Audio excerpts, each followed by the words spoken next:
Vous en êtes-vous remis à votre parrain, Jean-Luc Larochette, pour faire acte de candidature à votre impétration dans la confrérie des fin-goûteurs de Charolais? Comme son homonyme Léon, le père du drôle de pont sur la Truyère et du canal de Panama d'ailleurs, Jean-Claude est un lion du Gévaudan, enfin du nord de la province. Plus précisément, il est de Langogne, la cité de la Maoche. C'est ça? C'est là que l'on a fait la plus longue saucisse du monde, la Maoche la plus longue du monde.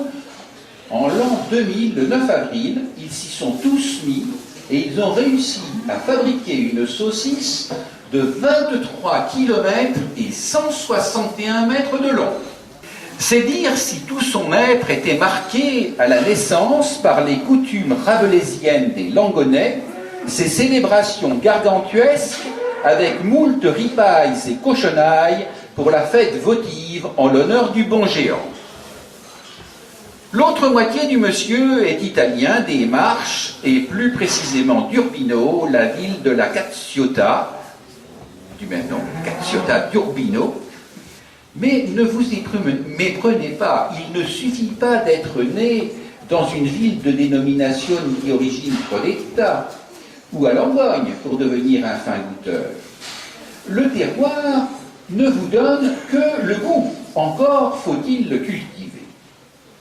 Jean-Claude, après avoir fait ses armes dans les meilleures universités et après avoir sillonné le monde pour apprendre, est devenu un ingénieur agricole chargé de la promotion du charolais dans le monde.